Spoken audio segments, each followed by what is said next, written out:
ಎಲ್ಲರಿಗೂ ನಮಸ್ಕಾರ ರೀ. ಇಷ್ಟು ದಿನ ಸುಮನ ಸಂಗಮ ಕಾಡು ತೋಟದಾಗ ಸಂಜೀವಣ್ಣ ನಮಗ ಬ್ಯಾರೆ ಬ್ಯಾರೆ ಗಿಡಗಳ ಬಗ್ಗೆ, ಆಮೇಲೆ ಅಮೆಜಾನ್ ಫಾರೆಸ್ಟ್ ಬಗ್ಗೆ, ಆಮೇಲೆ ಪರಿಸರದ ಬಗ್ಗೆ, ಭೂಮಿ ತಾಯಿ ಬಗ್ಗೆ ಅವರ ಅನುಭವವನ್ನ ಹಂಚಿಕೊಂಡ್ರು.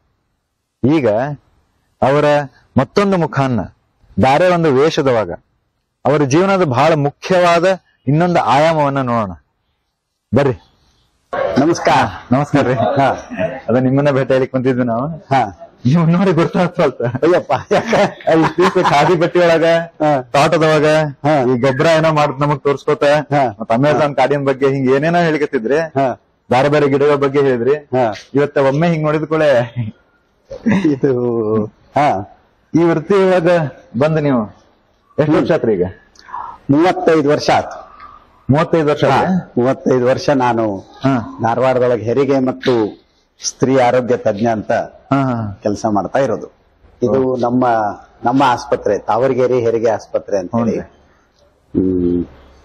ಅಂದ್ರೆ ನೀವು ಈ ಮೆಡಿಕಲ್ ಓದ್ಬೇಕಂತ ನಿಮಗ ಮೊದ್ಲಿಂದ ಇತ್ತು ಅಥವಾ ಯಾಕಂದ್ರೆ ನೀವು ಅತನಿಯೊಳಗಿದ್ದವ್ರು ಅಲ್ಲಿ ಕೃಷಿ ಬಹಳ ಇತ್ತು ಹಂಗಿದ್ದಾಗ? ಹೌದು. ಅದ್ ಹೆಂಗಾಯ್ತಂದ್ರ ನನ್ನ 3ನೇ ಅಣ್ಣ ಅವನು IITಗೆ ಹೋದ. ನೀವ್ ಎಷ್ಟ್ ಜನ ರೀ? ನಾವು 5 ಜನ, ದೊಡ್ಡಕ್ಕೆ ಅಕ್ಕ, ನಾವು 5 ಜನ ಅಣ್ಣ ತಮ್ಮಂದ್ರು. ನಾನು 4ನೇ ಅವ. 3ನೇ ಅಣ್ಣ IITಗೆ ಹೋಗಿದ್ದ. ಅವಾಗನೇ ನನಗ ಇಂಜಿನಿಯರಿಂಗು ಸಿಗ್ತಿತ್ತು, ಮೆಡಿಕಲ್ಲು ಸಿಗ್ತಿತ್ತು. ಮನೆಯೊಳಗೆ ಏನಾದ್ರು ಹೆಂಗಿದ್ರು ಒಬ್ಬ ಇಂಜಿನಿಯರ್ ಆಗ್ಲಿಕ್ಕತ್ತಾನ, ನೀವು ಒಬ್ಬ ಡಾಕ್ಟರ್ ಆಗು ಅಂದ್ರು. ನನಗೂ ಮೆಡಿಕಲ್ದೊಳಗೆ ಆಸಕ್ತಿ ಇತ್ತು. ಅಫ್ಕೋರ್ಸ್ ಅದೆಲ್ಲ ಬಹಳ ಏನು ವಿಚಾರ ಮಾಡಿ ಇದೇ ಕರಿಯರ್ ಆಗ್ಬೇಕು ಅಂತೆಲ್ಲ ಏನ್ ಅವಾಗ ತಿಳಿತಿದ್ದಿಲ್ಲ. ಆದ್ರೆ ಮೆಡಿಕಲ್ ಸಿಕ್ತು. ನಾನು MBBS ಓದಿದ್ದು ಇಲ್ಲೇ ಹುಬ್ಬಳ್ಳಿ, ಈಗ ಯಾವ್ದನ್ನ ಕಿಮ್ಸ್ ಅಂತ ಆಸ್ಪತ್ರೆ ಅಂತ ಕರಿತೀವೋ ಅವಾಗ ನಾವು ಅದನ್ನ KMC ಅಂತ ಕರಿತೀವಿ, ಕರ್ನಾಟಕ ಮೆಡಿಕಲ್ ಕಾಲೇಜ್ ಅಂತ. MBBS ಓದಿದ್ದಲ್ಲಿ ಆಮೇಲೆ ಡಿಪ್ಲೊಮಾ ದಾವಣಗೆರೆ ಒಳಗೆ ಮಾಡ್ಕೊಂಡೆ 2 ವರ್ಷದ್ದು. ಅದಾದ್ಮೇಲೆ 1 ವರ್ಷ ನಾನು ಮುಂಬೈ ಒಳಗ ಸ್ವಲ್ಪ ಅನುಭವದ ಸಲುವಾಗಿ ಕೆಲಸ ಮಾಡಿದ್ದು. ಮತ್ತೊಂದು ವರ್ಷ ಬೆಂಗಳೂರೊಳಗೆ ಕೆಲಸ ಮಾಡಿದ್ದು. 1989ರೊಳಗೆ ಧಾರವಾಡಕ್ಕೆ ಬಂದು ಇಲ್ಲಿ ವೃತ್ತಿ ಶುರು ಆಯ್ತು.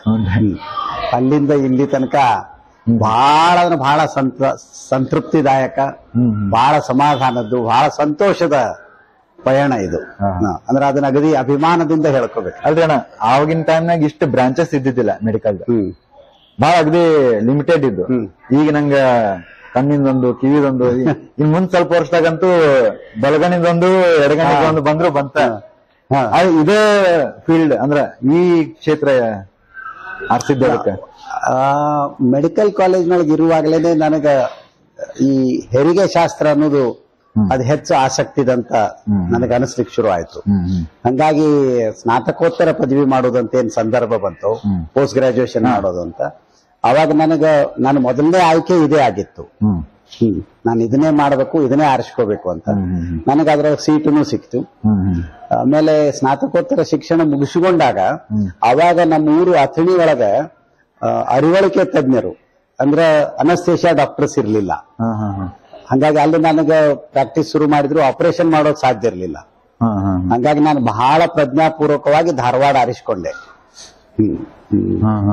ಧಾರವಾಡ ಅಂತನೋದು ಸಾಂಸ್ಕೃತಿಕ ಊರಿದು. ಹಂಗಾಗಿ ನನ್ನ ಬಾಕಿ ಎಲ್ಲಾ ಹುಚ್ಚುಗಳಿಗೆ ಇಲ್ಲಿ ಒಂದು ಅವಕಾಶ ಸಿಗ್ತದಂತ ಅಂದ್ಬಿಟ್ಟು ಆಮೇಲೆ ಈಗ ನಾವು ಕೇಳ್ತೀವಿ ನಮ್ ಫ್ರೆಂಡ್ಸ್ ಅದು ಯಾರು ಓದ್ಬೇಕಾರ ಸುಮಾರು 80 ಲಕ್ಷ 90 ಲಕ್ಷ 1 ಕೋಟಿ ತನಾನು ಬೇಕಾಗ್ತದೆ MBBS ಓದ್ಲಿಕ್ಕೆ.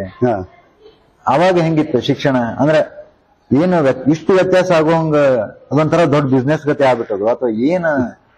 ಇಲ್ಲ, ಒಂದು ನನಗೆ ಸರ್ಕಾರಿ ವೈದ್ಯಕೀಯ ಕಾಲೇಜ್ನೊಳಗೆ ಪ್ರವೇಶ ಸಿಕ್ಕಿದ್ರಿಂದಾಗಿ ಒಟ್ಟಾರೆ ವೈದ್ಯಕೀಯ ಶಿಕ್ಷಣ ಬಹಳ ಕಡಿಮೆ ಖರ್ಚಿನೊಳಗಾಯ್ತು. ಇವತ್ತು ನಾವು 2024 ಒಳಗೆ ನಿಂತು ನೋಡಿದ್ರ ಅವಾಗ ನಮ್ಮ ಶಿಕ್ಷಣಕ್ಕೆ ನಾವು ಮಾಡಿದಂತ ಖರ್ಚು ಅಕ್ಷರಶಃ ಏನೇನೂ ಅಲ್ಲ. ಇಡೀ ವರ್ಷದ ಫೀ ಒಂದು 2,000 ರೂಪಾಯಿ ಆಗ್ತಿತ್ತೋ ಇಲ್ಲೋ. ಆಮೇಲೆ ನಾವು ಹಾಸ್ಟೆಲ್ನೊಳಗೆ ಇರ್ತಿದ್ವಿ. ತಿಂಗಳದ ಮೆಸ್ ಬಿಲ್ ಅಂತ ಏನ್ ಬರ್ತಿತ್ತು, ಊಟದ ಬಿಲ್, ಅದು ನನಗೆ ನೆನಪದ. ನಾನು MBBS ಫಸ್ಟ್ ಇಯರ್ ಜಾಯಿನ್ ಆದಾಗ ಮೊದಲನೇ ಮೆಸ್ ಬಿಲ್ ಕೊಟ್ಟಿದ್ದು ತಿಂಗಳದ ಇದನ್ನ ಕೊಟ್ಟಿದ್ದು 97 ರೂಪಾಯಿ. MBBS ಮುಗಿಸಿ ಹೋಗುವಾಗ ನಾನು ಲಾಸ್ಟ್ ಕೊಟ್ಟಿದ್ದು 138 ರೂಪಾಯಿ. ತಿಂಗಳಿಗೆ. ಒಂದ್ ದಿವಸದ ಒಂದ್ ಹೊತ್ತಿಗೂ ಆಗಂಗಿಲ್ಲ ಇವತ್ತು. ಇಷ್ಟು ಕಡಿಮೆ ಖರ್ಚಿನೊಳಗೆ ಬಹಳ ಸಂತೋಷದಿಂದ ನಮ್ದು MBBS ಶಿಕ್ಷಣ ಮುಗೀತು.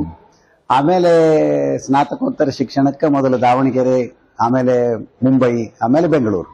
ಅದ ನೀವು ಆವಾಗಿನ ಕಾಲದಾಗೂ ಈ ಪ್ರೈವೇಟೈಸೇಷನ್ ವಿರುದ್ಧ ನೀವು ಮಾತಾಡ್ತಿದ್ರಿ. ಹಾ, ಅಂದ್ರೆ ಅವಾಗ ಈ ಡೊನೇಷನ್ ಪದ್ಧತಿ ಸರಿ ಅಲ್ಲ ಅನ್ನೋ ಕಾರಣಕ್ಕಾಗಿ ನಾವು ಒಂದು MBBS ಓದುವಾಗಲೇನೆ ಒಂದು 3 ತಿಂಗಳದ್ದು ಸ್ಟ್ರೈಕ್ ಮಾಡಿದ್ವಿ. ಬಹಳ ದೊಡ್ಡ ಪ್ರಮಾಣದ ರಾಜ್ಯದ ಎಲ್ಲಾ ವೈದ್ಯಕೀಯ ಕಾಲೇಜ್ನೊಳಗೂ ಆ ಸ್ಟ್ರೈಕ್ ನಡೀತು. ನಮ್ಮನ್ನ ಒಂದೊಂದು ವಾರ ಜೈಲಿಗೂ ಹಾಕಿದ್ರು. ನಾವು ರಸ್ತಾ ರೋಕೋ ಮಾಡಿದ್ವಿ, ಟ್ರೈನ್ ರೋಕೋ ಮಾಡಿದ್ವಿ.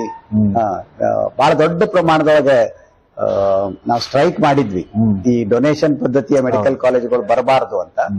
ಆದ್ರೆ ಕಾಲದ ಪ್ರವಾಹ ಬೇರೆ ದಿಕ್ಕಿನೊಳಗಿತ್ತು. ಈಗ ಬೇಕಾದಷ್ಟು ಪ್ರೈವೇಟ್ ಮೆಡಿಕಲ್ ಕಾಲೇಜ್ ಆಗಿಬಿಟ್ಟಾವ.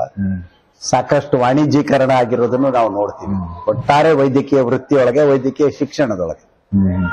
ಆಮೇಲೆ ಅಣ್ಣ, ಈಗ ನಾವು ಇಲ್ಲಿ ಬಹಳಷ್ಟು ವಿದ್ಯಾರ್ಥಿಗಳು ಫಾರಿನ್ ಹೋಗಿ ಮೆಡಿಕಲ್ ಓದೋದನ್ನ ಕೇಳ್ತೀವಿ. ಅದೇನ್ ಕಾರಣ? ಅದು ಇಲ್ಲಿ ಶಿಕ್ಷಣ ಸರಿ ಇಲ್ಲೋ, ಅಲ್ಲಿ ಬಹಳ ಏನೋ ಅಂದ್ರೆ ಸ್ಪೆಷಲ್ ಆಗಿ ಏನೋ ಒಂದು ಹೇಳ್ತಾರೋ ಅಥವಾ ಸರಳ ಅದನೋ?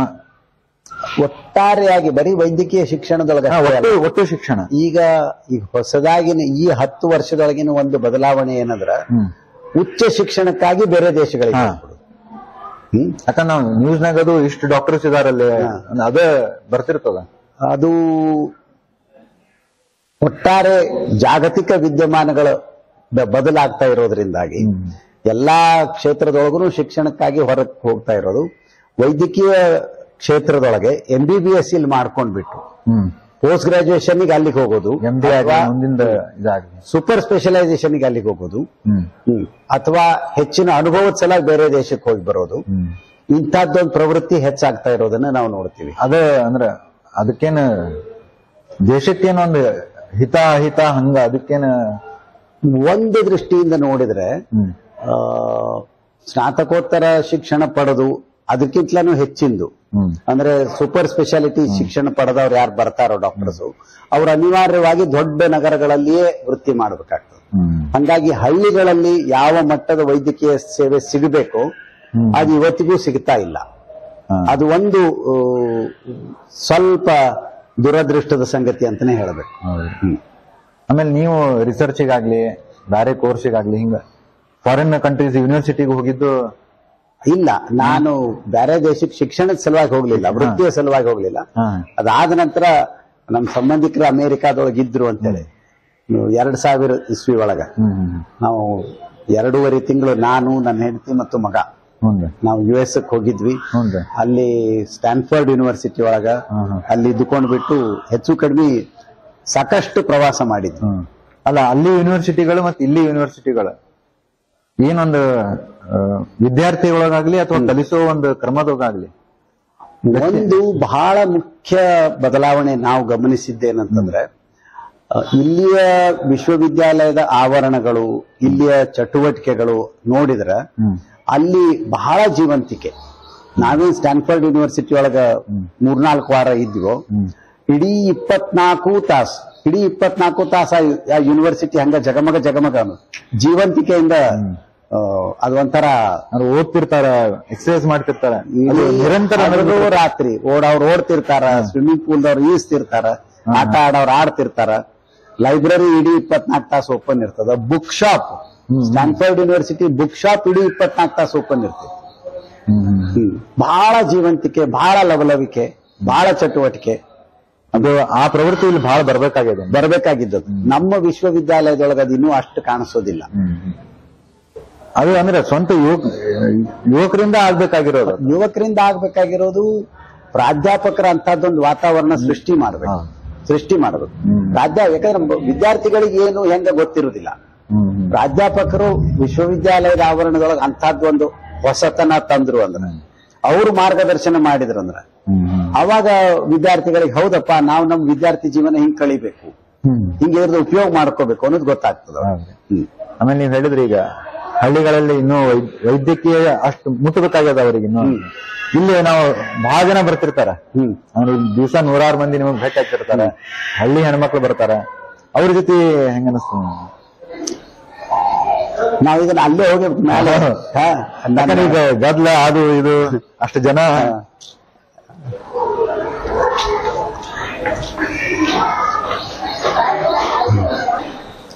ಬರ್ರಿ. ಇದು ದಿನ ಸಾಕಷ್ಟು ಬೇರೆ ಬೇರೆ ಹಳ್ಳಿಗಳಿಂದ ಬಂದಿರ್ತಾರ. ಹೌದೌದು. ಧಾರವಾಡ ಸುತ್ತಮುತ್ತಲಿಂದ ಸಾಕಷ್ಟು ಹಳ್ಳಿಯಿಂದ. ಇದು ನನ್ನ ಕನ್ಸಲ್ಟೇಷನ್ ರೂಮ್. ಇದೇನ್ರಿ ಅಣ್ಣ ಇದು? ಅಂದ್ರೆ ವೈದ್ಯಕೀಯ ಬಗ್ಗೆ ಅದನ್ನ ಅಥವಾ ಇವು ಹಚ್ಚಿದ್ದು? ಇಲ್ಲ, ಇದು ವೈದ್ಯಕೀಯ ಬಗ್ಗೆ ಅಲ್ಲ. ಒಂದು ಹಿಂಗೆ ನಾನು ಇಲ್ಲಿ ಪೇಷಂಟ್ ನೋಡ್ತಾ ಇರುವಾಗ ಮತ್ತೊಂದು ಮಾಡ್ತಾ ಇರುವಾಗ ಅದು ಯಾವಾಗೋ ತಲೆ ಒಳಗಿದ್ದದ್ದು ಆ ಕ್ಷಣಕ್ಕೇನೋ ಒಂದು ಹೊರದು ಬಿಡ್ತು. ಅದು ಆ ಕ್ಷಣಕ್ಕೆ ಬರೋದು ಇಟ್ಕೊಳ್ಳಿಲ್ಲ ಅಂದ್ರೆ ಅದು ಹೋಗೇ ಬಿಡ್ತದ, ಅದು ಹೋಗೇ ಬಿಡ್ತದೆ, ಮತ್ತೆ ತಿರುಗಿ ಸಿಗಂಗೆ ಇಲ್ಲ. ಅದಕ್ಕೆ ನಾನು ಒಂದೇನ್ ರೂಢಿ ಮಾಡ್ಕೊಂಡಿದ್ದೀನಿ ಅಂದ್ರ ಆ ಕ್ಷಣಕ್ಕೆ ಏನು ಹೊಳೆದಿರ್ತದೋ ಅದನ್ನ ಆಗಿಂದಾಗ ಬರೆದು ಬಿಡುದು, ಬರೋದಲ್ಲ ಹಚ್ಚಿ ಬಿಡುದು ಅದನ್ನ. ಆಮೇಲೆ ಮತ್ತೆ ಬೇಕಿದ್ರೆ ಅದನ್ನ ಸರಿ ಮಾಡ್ಕೊಲಿಕ್ ಬರ್ತದ, ದೊಡ್ಡದು ಮಾಡ್ಕೊಲಿಕ್ ಬರ್ತದ, ಅಥವಾ ಒಂದು ಇಡೀ ಉದ್ದ ಕವಿತೆ ಮಾಡ್ಕೊಲಿಕ್ ಬರ್ತದ ಅಂತದ್ದು. ಅದನ್ನ ಆಮೇಲೆ ಡೆವಲಪ್ ಮಾಡ್ಕೊಲಿಕ್ ಆ ವಿಚಾರ ಆ ಥಾಟ್ ಅಲ್ಲಿ ಇರ್ಬೇಕು ಅಂತ ಆ ಪ್ರಯತ್ನ ಮಾಡ್ಲಿಕ್ಕತ್ತೀನಿ. ಬಹಳ ಖುಷಿ ಕೊಡುದು ಏನಂದ್ರ ಅನೇಕ ಜನರು ಬಂದವರು ಅವ್ರು ಕೇಳ್ತಾರ ಅದೇನ್ರಿ ನೀವು ಬರ್ದಿದ್ದೇನು ಅಂತ. ಹೌದು ಅಂತಂದ್ಮೇಲೆ ನಾವು ಫೋಟೋ ತಕ್ಕೊಳ್ಳೇನು ಅಂತ ಇದನ್ ಮಾಡ್ತಾರ. ಕೆಲವು ಸಲ ನಾನು ಗಮನಿಸಿದ್ದೇನಂತಂದ್ರ ನಾನು ಮಹಿಳೆ ಜೊತೆ ಎಲ್ಲ ಮೊದ್ಲಿನ ಮಾಹಿತಿ ಎಲ್ಲ ತಗೊಂಡು ನಾನಲ್ಲಿ ತಪಾಸಣೆ ಮಾಡ್ತಾ ಇದ್ದಾಗ ಗಂಡಂದ್ರು ಪಟ್ನ ಫೋಟೋ ಹೊಡ್ಕೊಂಡಿರ್ತಾರೆ ಮೊಬೈಲ್ದೊಳಗೆ.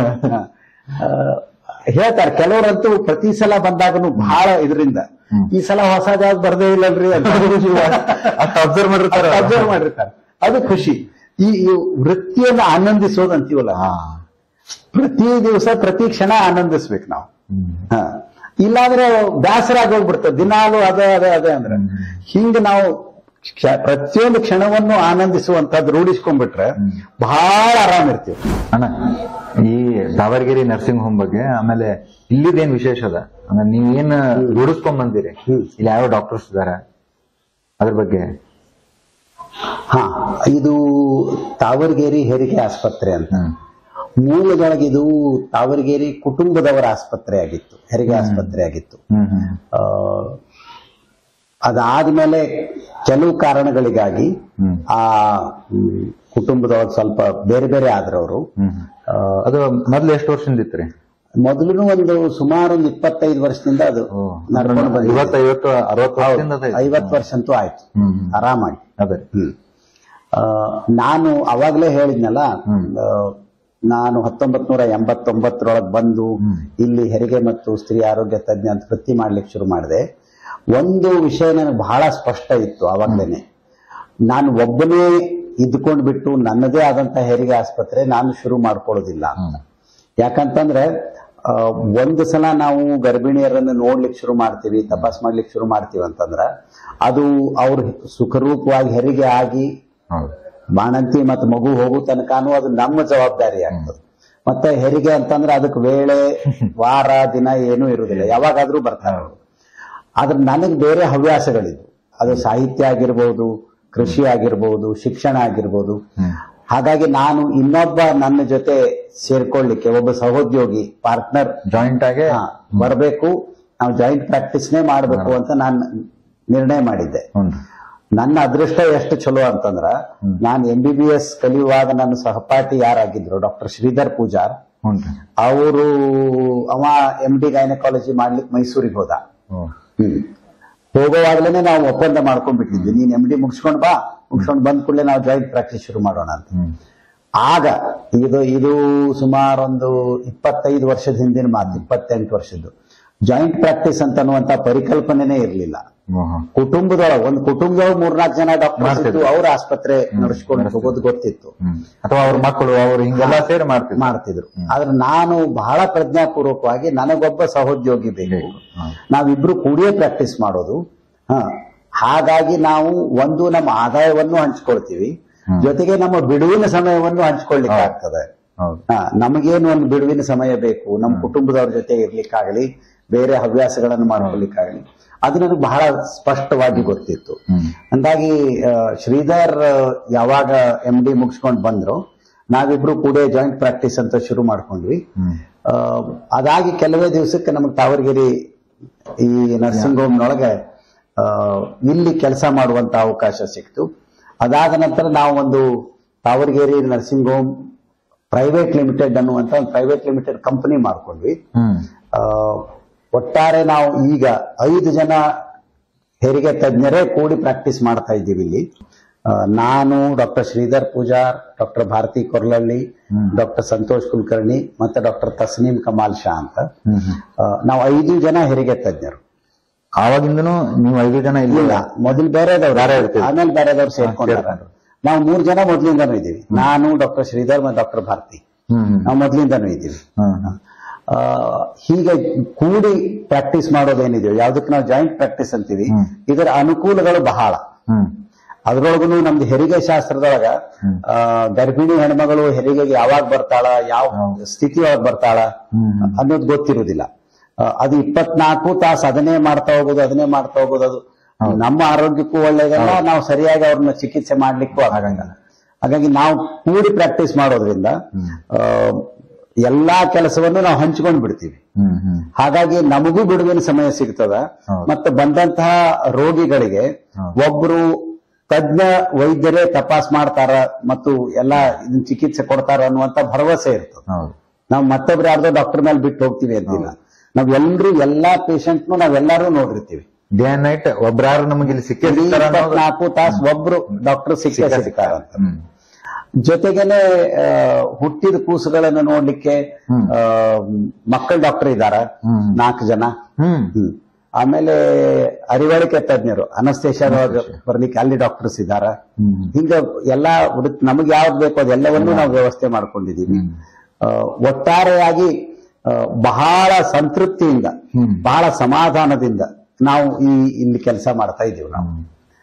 ಮತ್ತೆ ಮುಖ್ಯ ಅಂತಂದ್ರೆ ನನಗೆ ಈ ಮಹಿಳೆಯರ ಕಷ್ಟ, ಮಹಿಳೆಯರ ಸುಖ ದುಃಖ ಇದನ್ನೇನು ಸಮೀಪದಿಂದ ನೋಡುವಂತ ಅವಕಾಶ ನನಗೆ ಸಿಕ್ತು. ನನ್ನ ಅದೃಷ್ಟ ಅಂತ ಅನ್ಬೇಕು. ನಾನು ಬಹಳ ಹೆಮ್ಮೆಯಿಂದ ಹೇಳ್ಕೊಳ್ಳೋದೇನಂದ್ರೆ, ನಾನು ಬೇರೆ ಯಾವುದೋ ಸ್ಪೆಷಾಲಿಟಿಗೆ ಹೋಗಿದ್ರೆ, ಸರ್ಜನ್ ಆಗಿದ್ರೆ ಇಂಥ ಸಂತೋಷ ನನಗೆ ಸಿಗ್ತಿತ್ತು ಇಲ್ಲ ಗೊತ್ತಿಲ್ಲ. ಆದ್ರೆ ಹೆರಿಗೆ ಶಾಸ್ತ್ರಕ್ಕೆ ಬಂದಿದ್ರಿಂದಾಗಿ, ಸ್ತ್ರೀ ಆರೋಗ್ಯ ಶಾಸ್ತ್ರಕ್ಕೆ ಬಂದಿದ್ರಿಂದಾಗಿ ಮಹಿಳೆಯರ ಬದುಕಿನ ಎಲ್ಲ ಆಯಾಮಗಳನ್ನ, ಎಲ್ಲ ಒಳ ಹೊರಗುಗಳನ್ನ, ಅವರ ಅತ್ಯಂತ ಕಷ್ಟದ ಸಂದರ್ಭಗಳನ್ನ ನೋಡುವಂತಹದ್ದು ಮತ್ತೆ ಸಾಧ್ಯವಾದ ಮಟ್ಟಿಗೆ ಅದಕ್ಕೆ ಒಂದು ರೀತಿ ಸ್ಪಂದಿಸುವಂತಹದ್ದು, ಚಿಕಿತ್ಸೆ ಕೊಡುವಂತಹದ್ದು, ಅವರಿಗೆ ಬೇಕಾದಂತಹ ಒಂದು ಟ್ರೀಟ್ಮೆಂಟ್ ಕೊಡುವಂತಹದ್ದು ಸಾಧ್ಯ ಆಗಿರ್ತದೆ.